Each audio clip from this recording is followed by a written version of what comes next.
Our guest on today's episode is Jaime Izuireta. He is the founder and lead visionary at Storefront Mastery. He and I got connected through a fellow colleague out on the East Coast. He hails from New Jersey. And the moment I met him, and we've only met over Zoom, I was just completely taken by his entire approach to something that maybe doesn't seem like it would have the ability to transform people like he's proven that it does. His work around the design, the intentional human-centered design of good storefronts, it has applications for every single one of us. And we even spend a little bit of time talking about the fact that good ideas are just good ideas, whether they're presented through the lens of this is big city development or small town community growth, that when we can, maybe take some of the labels off, we literally specifically talk about the definitions between urban and rural and just like what the insistence on those labels how it potentially holds us back. He just gives such a it's just like the loveliest man. I swear, you guys are going to love him.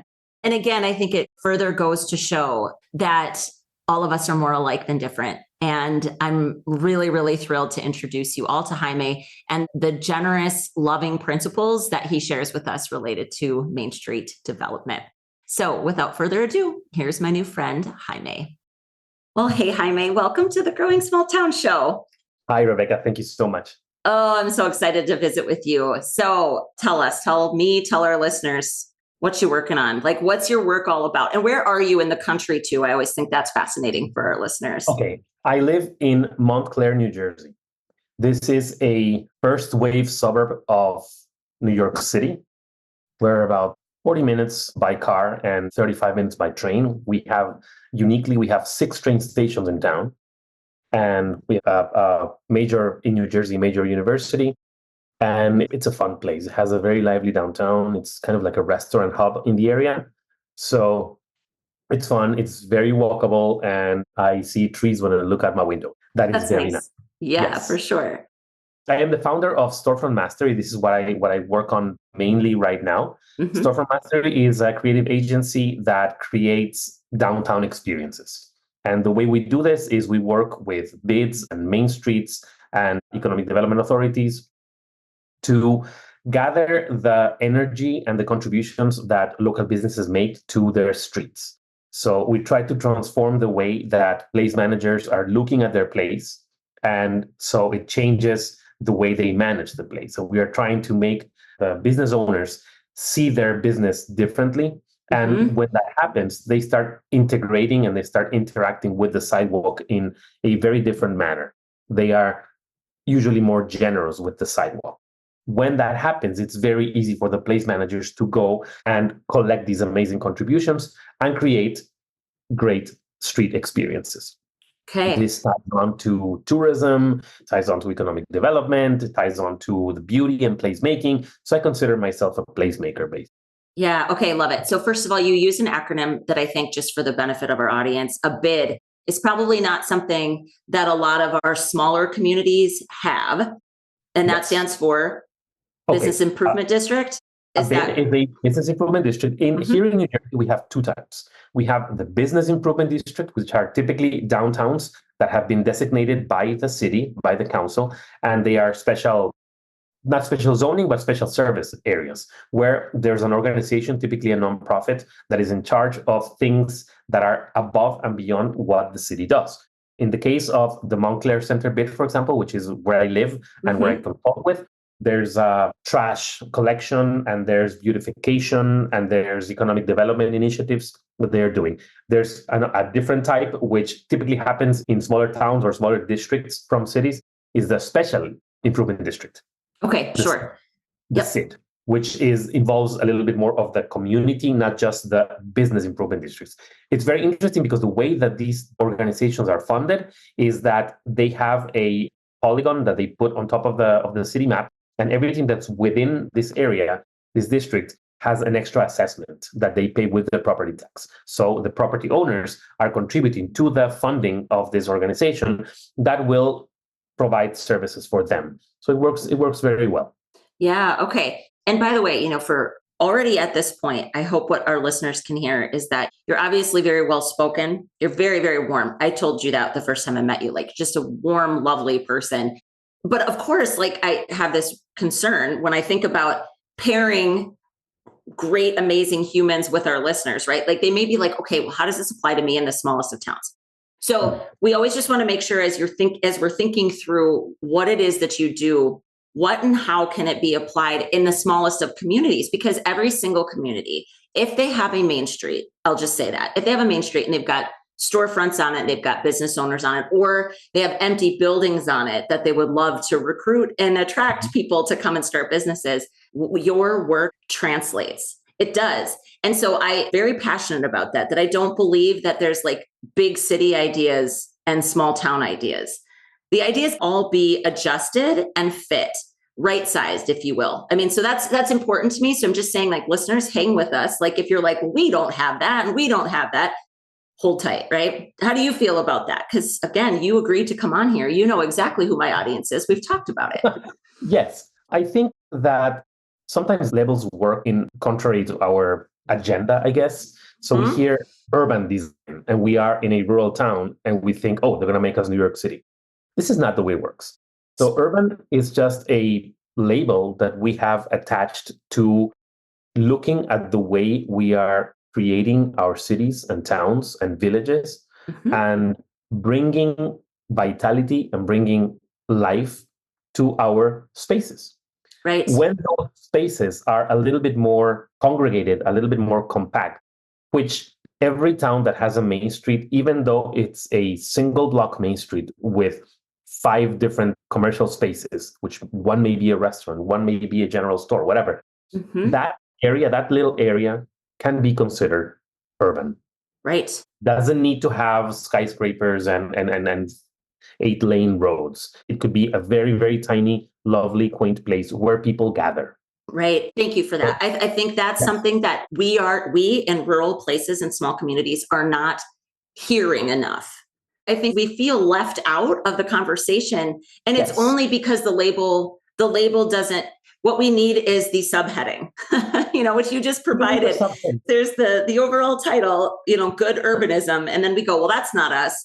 Well, you need and by the way, good urbanism just means. So thank you for that. I think, again, like all I want to do is impart even little bits of hope through creativity and ideas that people can go, oh, okay, I could apply that here. So that was beautiful. Thank you for sharing that, because I think it's important. I would like to add a very tiny thing. Yeah, please do. And it is that urban is not the opposite of rural. Thank you. This is something that we really need to, it has taken me years to plant that in my head. The fact that you think, and this is intuitive, you think rural is the opposite of urban. Right. And it is not. You could be an urban place in a rural town. And the urban place could be, like I said, a very, very short block with 5 commercial, semi-public spaces where people gather. Right. I think that's super important. And I think too, bigger picture from even a media narrative, like it's something that we need to continue to fight against. And by fight against it, I just mean resist believing it, that there's this enormous divide between urban people and rural people. Like we're all just people. We're just living in different places. Yes, we all gather the same. And the thing is, we all have the same size. There's a beautiful, beautiful book by an architect called Leon Creer. It's called Drawing for Architecture. What he does is he presents his sketches that he has used. He's an older architect. He's probably getting close to his 80s. And he has a life of drawing to make himself heard and understood. And one of the things he draws is the difference between places that have kept their human scale and places that have lost their human scale, right? That sounds beautiful. It is. It's a beautiful book. All humans, we have the same size. I am a very short 5'9".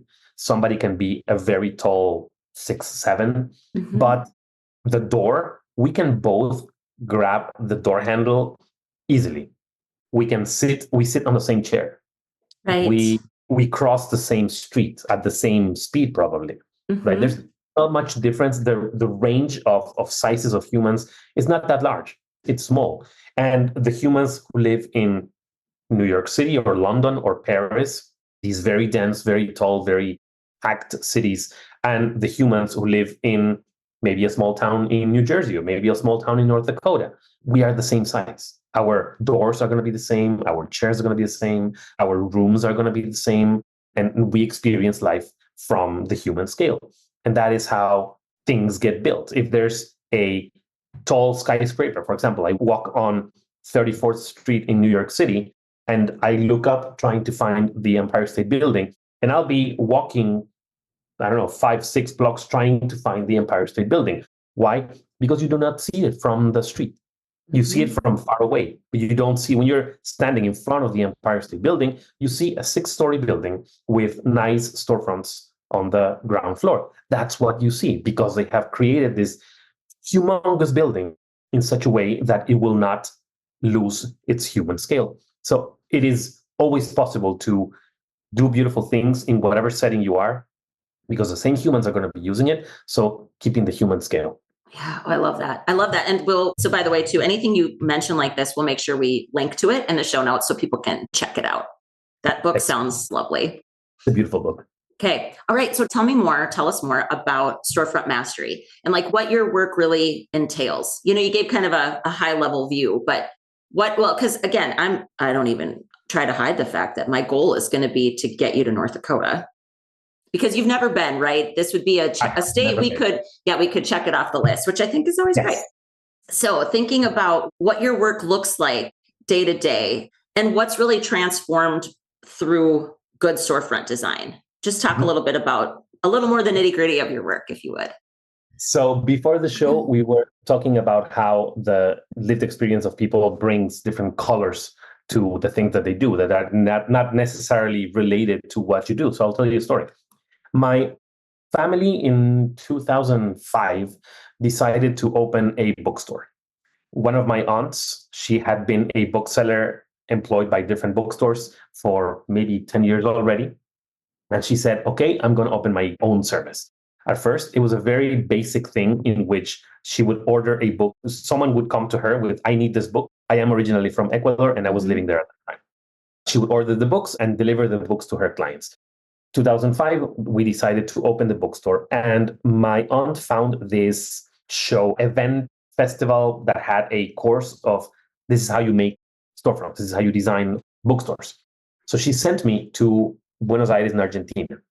And I was sitting across this guy who's teaching. And this is a guy who had made these amazing bookstores in Singapore and Milan, working the English bookstore chain Waterstones and the Italian bookstore chain, the Feltrinelli's. This was a very knowledgeable guy who is talking. And he's not talking about design. He's talking about usability. He's talking about, this is how people feel when they're in your bookstore. I'm listening to this guy. This is very interesting, but I would like to know how to design the bookstore.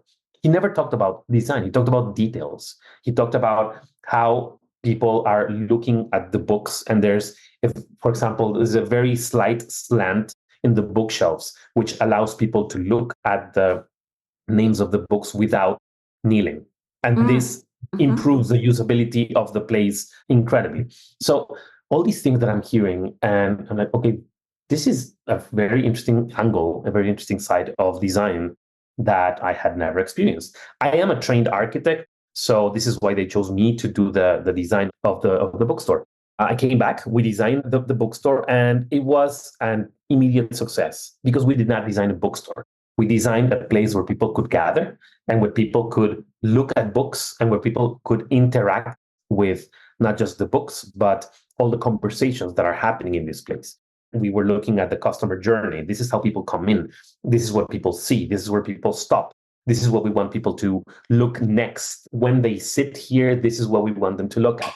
Right. And it worked wonderfully. It was a user-friendly shop. It was not a bookstore to sell books. It was not about the transaction. It was more about the time. I want to keep you here for a few hours. You're looking at books. And so you're not coming, buying a book and leaving. You're coming and interacting. People become advocates of the brand. It was just a beautiful experience. It's still open to this day. And to this day, I'm very proud to say that it's the most beautiful bookstore in town. Anyway, that's fantastic. all this story, why? When I moved to the US, I was looking for my next venture. I had my architecture firm when I was in Ecuador. And when I moved here, I'm like, okay, so what am I going to do? And I decided I was going to make this beautiful coffee table book. I think I may have told you about this. Yes. A beautiful Yeah. coffee table book of this is the contribution of local businesses to placemaking. So it was a placemaking book. It was going to be funded by crowdfunding, a Kickstarter campaign, and beautiful photographs. I have already, lined up a photographer and everything. And then, for whatever reasons, I couldn't start the GoFundMe or the Kickstarter campaign, and it went on a shelf. And I was having a regular job, and then eventually I decided, what if I don't do this as just a book that comes out? I do it as a service. Mm-hmm. And I started working with local businesses, looking at their storefronts and trying to maximize the contribution that they do to the streets. And then eventually, when pandemic hit, I got in contact with my local business improvement district, and we decided to create these materials to help people reopen when the lockdowns were over. Yeah. And this was the main breaking point in the story. This was what made Storefront Mastery. I started working with them and trying to get them to reconnect with their passion and their original idea for opening the business.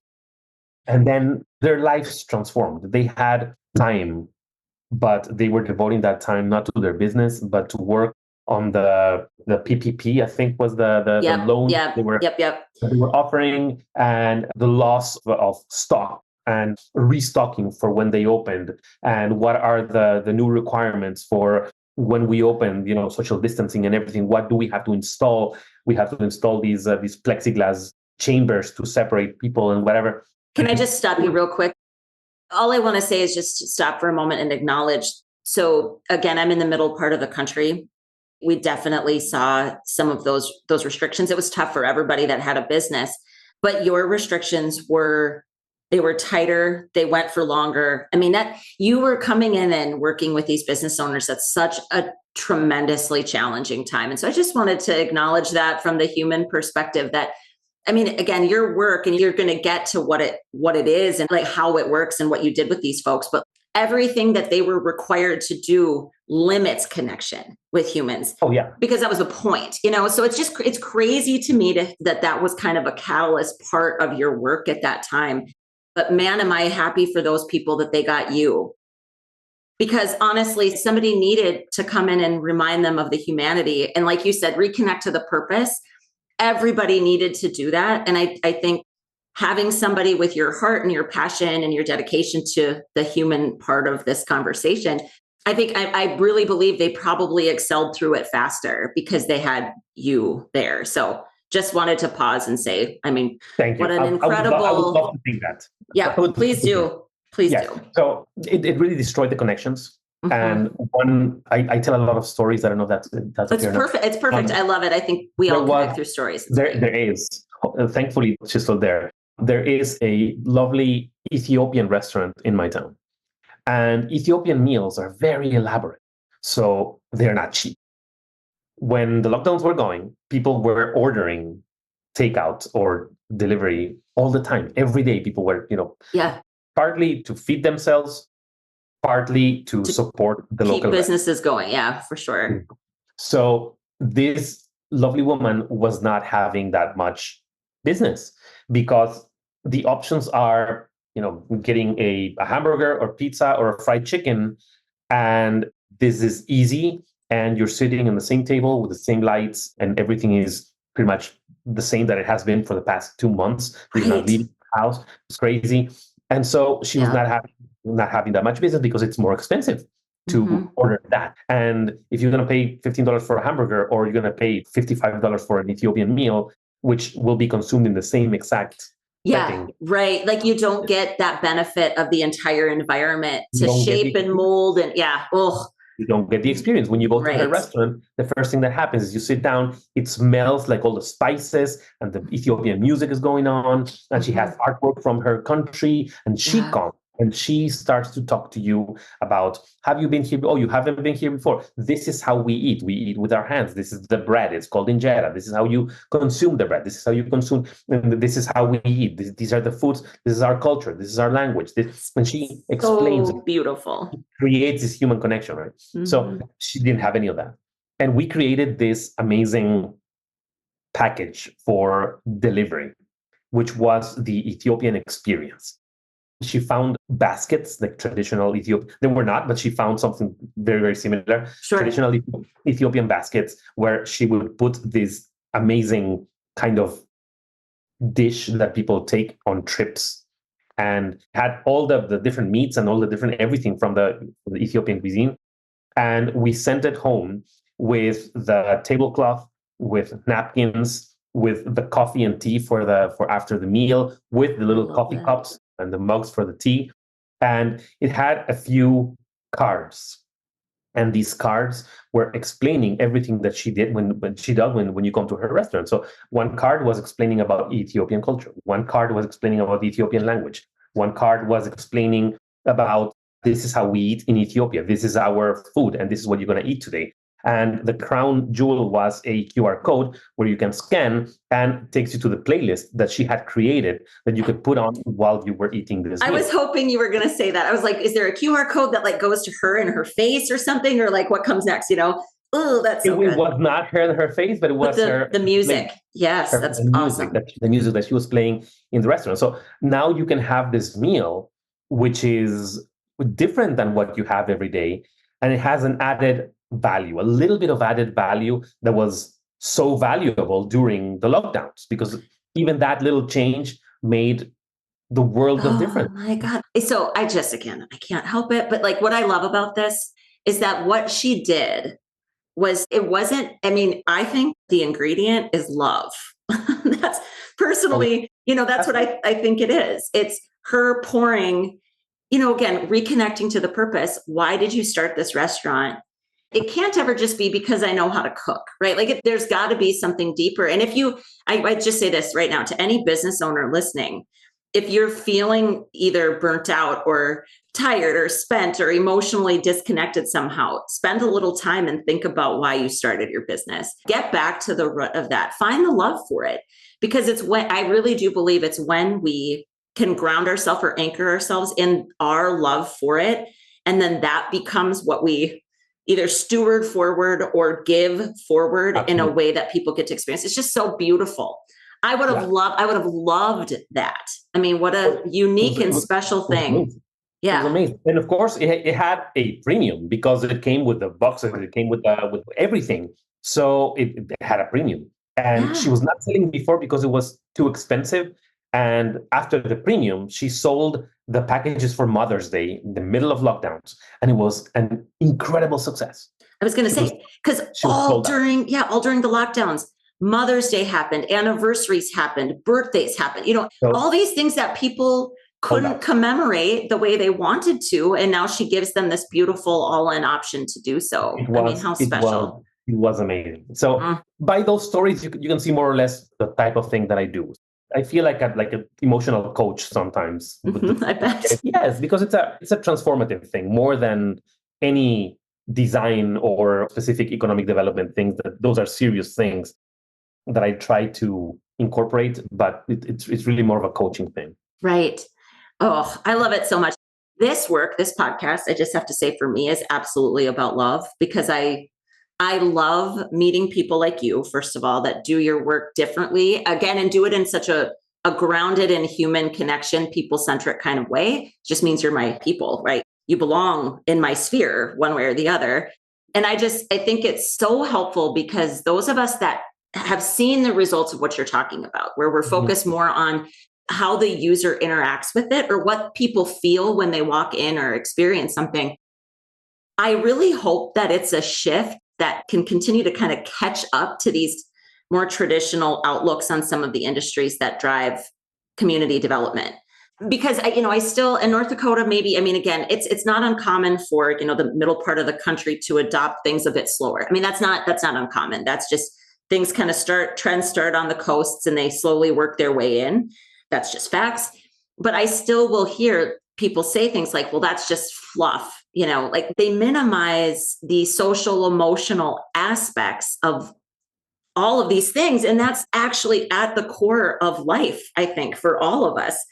And so it's very validating to hear, that you see it this way too, because if that's not the case, then I don't really know what we're all doing here, like. No, I think it is the case. There's an economic component or components of the economy that how the economy works right now that explain this. So when the economy starts, we are just gathering things, right? Well, I'm not processing anything. I just gather carrots, for example, and I trade the carrots with you.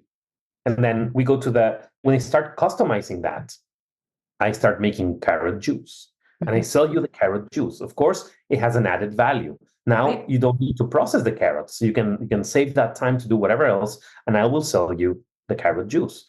And then when we customize that, we customize it for the people who are making the carrot juice. So now I am delivering a service of I will gather all the carrots and I will process the carrots and bring the carrots to you so you can sell. So I'm adding more value. Right. And then we move on to the experience, which is how I am adding this value. What part of my adding value is valuable to you as a product? So now you come to tour my industrial plant, and that is an experience that I'm offering you because I'm customizing that process so you can see it.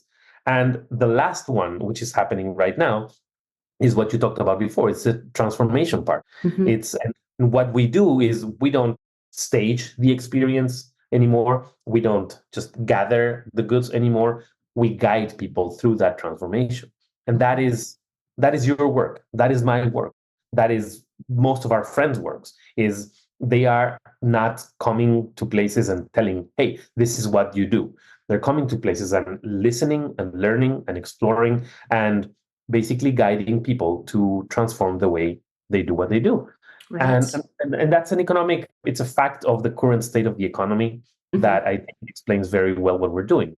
We're guiding people. We're staging great things and we're guiding people to find the transformation in those things.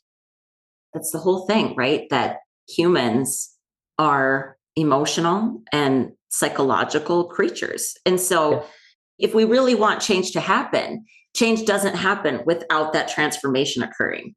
Correct. Like we kind of talked about, people come into things with a certain set of thoughts, feelings, and beliefs about that thing or about your store or about your town. And if we need them to take different actions, like if that's ultimately we need them to do something different, anybody can stand at a podium and tell everybody what to do.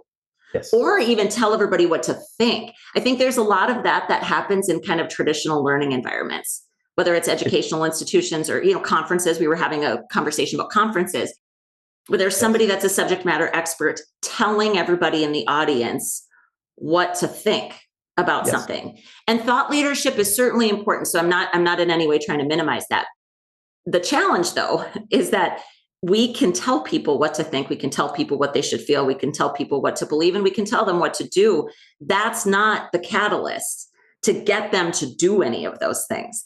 Correct. Right? That transformation happens inside. And so if we design experiences where we're setting the table that those things are naturally going to happen, they come to it on their own.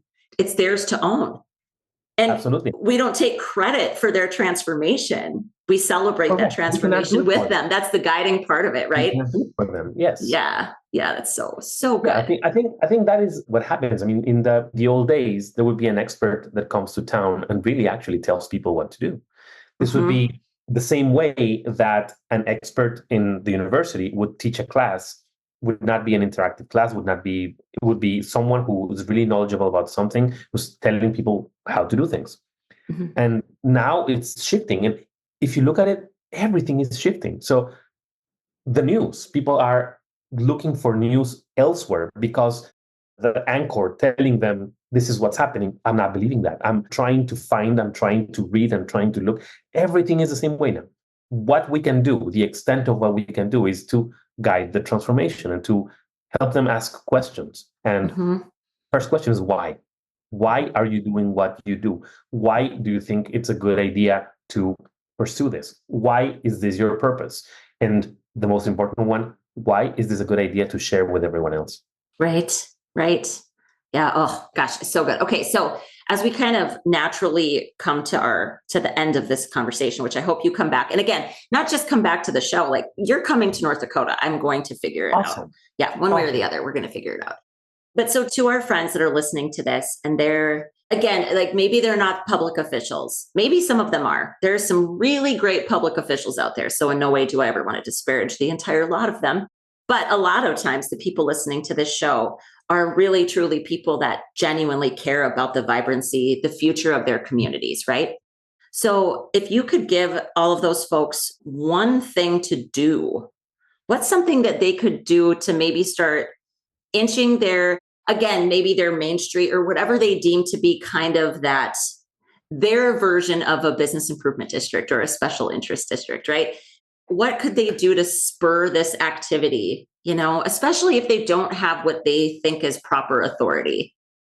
Is there something simple that they could do? 100%. So yes, I figured you'd have an answer to that. They have the proper authority over their, for example, if they're business owners over their business, where they can just step out the door and look at their sidewalk and say, how am I going to make this sidewalk amazing? And that may involve the winter, maybe a heater and a rocking chair with a blanket. In the summer, it may mean, flowers, a nice flower bed and a bench. Maybe it's a little plate of water for the dog or something. Maybe it's, I just saw this in Florida last week, a little basket of chalk with a chalk. Is that chalk? Yeah, like sidewalk chalk. Like where sidewalk they're, chalk you write on, with a little message that said, please leave me a message or something like that. So everyone came and drew with the chalk on the sidewalk. So you were walking on top of lots of colors on the sidewalk. So that little, this is a very tiny, what's the typical length of a storefront? It's going to be maybe 12 feet, maybe 20 feet. If it's huge, it's going to be 8 maybe. Yeah. So right. If you're walking on the sidewalk and then suddenly you see this very tiny part in front of a very tiny storefront that is super colorful and super inviting, and it's creating this kind of outdoor room as you are walking, the entire block lights up. This is so good. And it's so true. I mean, it's so true. It's almost like you create little moments of magic and people feel it, people feel it.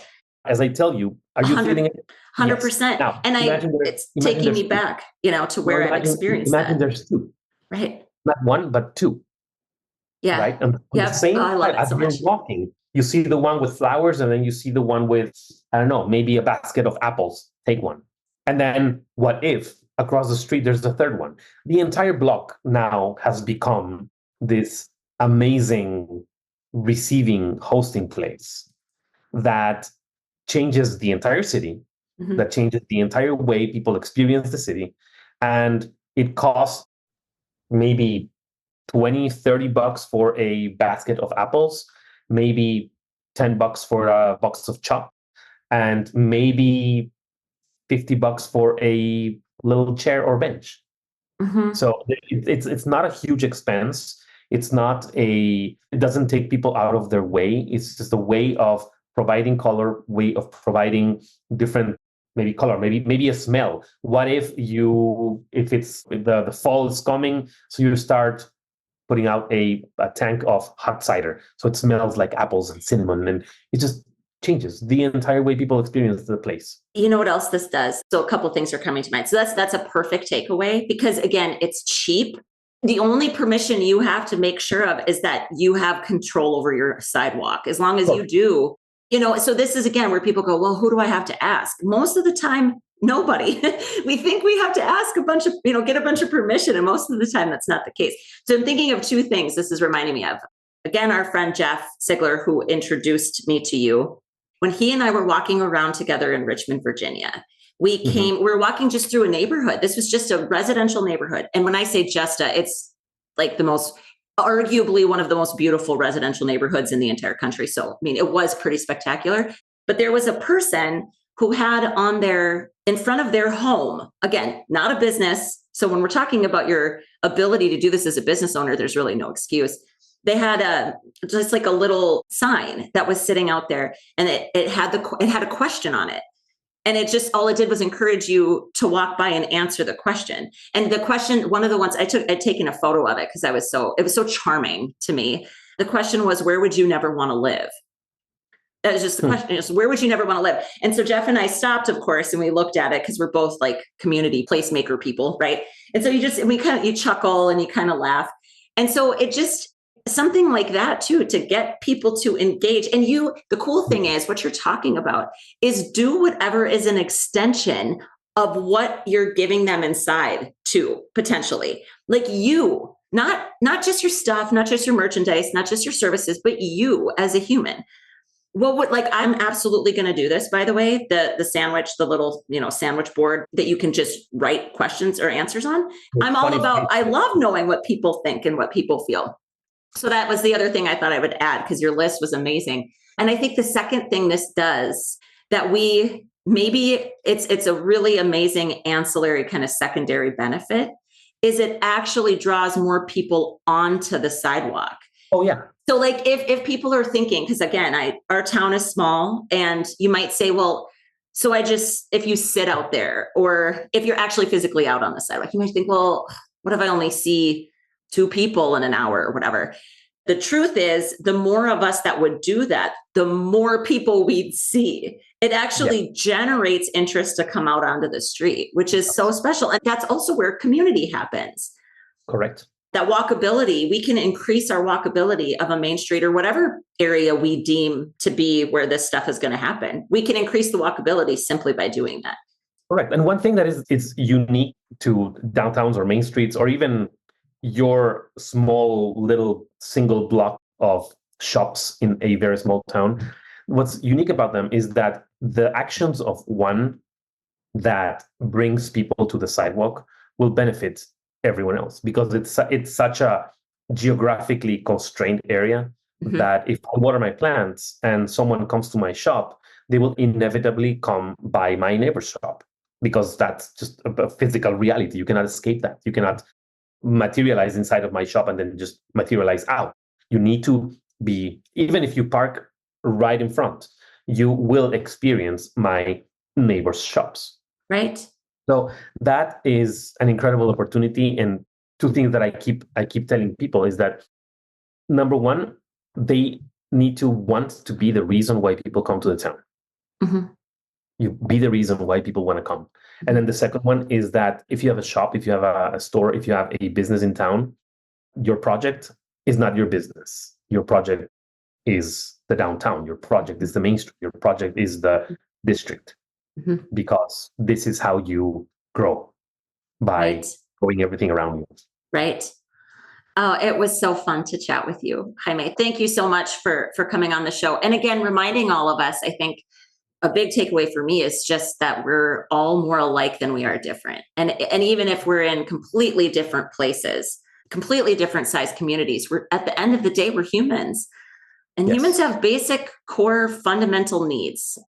And I think the only role that we have, those of us that talk about these things, not everybody gets excited about the things we're talking about. People that are listening to the show do, which is exciting. You'd be surprised. Right. The only role that we really have is to make our places better for humans. That's it. That's it. No matter what lens you're looking at it through. Right. So it's just so great to know you. And thank you for that beautiful takeaway, because that's something that everybody can do. Oh, yeah. And I hope they feel empowered to do so. Shop, business, house, whatever. Everyone can do that.